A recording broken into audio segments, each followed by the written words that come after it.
જે રીતે western disturbance હતું તે પસાર થઈ ગયું છે અને હવે પવનની જે દિશા છે તે ઉત્તર પૂર્વના પવનો ફૂંકાઈ રહ્યા છે। ઉત્તર ભારતમાં જે રીતે હિમવર્ષા થઈ રહી છે અને તેની અસર છે ગુજરાતના વાતાવરણ ઉપર જોવા મળશે। એટલે હવામાન વિભાગ દ્વારા અનુમાન લગાવવામાં આવ્યું છે કે આગામી 24 કલાક બાદ ફરી એક વખત ઠંડીનો ચમકારો છે તે અનુભવાશે અને ધીરે ધીરે 2 થી 3 ડિગ્રી તાપમાન છે તે ઘટી જશે। એટલે કે 3 દિવસમાં આ ફેરફારો જોવા મળશે અને 3 દિવસ બાદ ફરી એક વખત તાપમાન છે તે યથાવત રહેવાનું અનુમાન હવામાન વિભાગનું છે। જો કે ડિસેમ્બર છે તે એન્ડ આવી ગયો છે અને તેમ છતાં પણ ઠંડીનો ચમકારો જે જોવા મળે છે તે નથી મળી રહ્યો ચાલુ વર્ષે। તેનું કારણ છે અનેકવાર અલગ અલગ જે સિસ્ટમો બની અને તેના કારણે સતત તાપમાનમાં વધઘટ જોવા મળી રહી છે। અત્યારે પણ અમદાવાદ શહેરમાં જોઈએ તો અમદાવાદ શહેરમાં 15 ડિગ્રી તાપમાન નોંધાયું અને તેના કારણે ઠંડી ગાયબ થઈ ગઈ હોય તેવો અહેસાસ થઈ રહ્યો છે। તો બીજી બાજુ અમરેલી અને નલિયા છે કે જેનું લઘુત્તમ તાપમાન છે 12 ડિગ્રી નોંધાયું છે। એટલે કે ત્યાં વહેલી સવારે થોડો ઠંડીનો અહેસાસ થઈ રહ્યો છે અને બપોર થતાં જ ગરમીનો અહેસાસ પણ જોવા મળી રહ્યો છે। એટલે કે બેવડી ઋતુનો લોકો અનુભવ કરી રહ્યા છે અને આ બેવડી ઋતુની અસર લોકોના જનજીવન ઉપર તો પડી રહી છે પરંતુ ખાસ કરીને કૃષિ પાક ઉપર પણ જોવા મળી રહી છે। એટલે કે હવે ઠંડી પડે તે ખૂબ જ જરૂરી છે।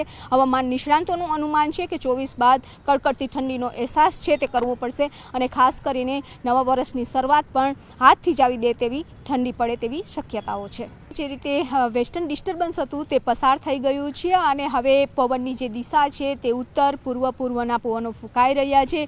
ઉત્તર ભારતમાં જે રીતે હિમવર્ષા થઈ રહી છે અને તેની અસર છે ગુજરાતના વાતાવરણ ઉપર જોવા મળશે। એટલે હવામાન વિભાગ દ્વારા અનુમાન લગાવવામાં આવ્યું છે કે આગામી 24 કલાક બાદ ફરી એક વખત ઠંડીનો ચમકારો છે તે અનુભવાશે અને ધીરે ધીરે 2 થી 3 ડિગ્રી તાપમાન છે તે ઘટી જશે। એટલે કે 3 દિવસમાં આ ફેરફારો જોવા મળશે અને 3 દિવસ બાદ ફરી એક વખત તાપમાન છે તે યથાવત રહેવાનું અનુમાન હવામાન વિભાગનું છે।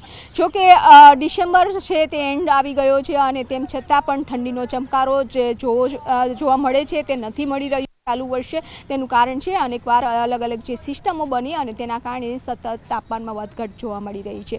અત્યારે પણ અમદાવાદ શહેરમાં જોઈએ તો અમદાવાદ શહેરમાં 15 ડિગ્રી તાપમાન નોંધાયું અને તેના કારણે ઠંડી ગાયબ થઈ ગઈ હોય તેવો અહેસાસ થઈ રહ્યો છે।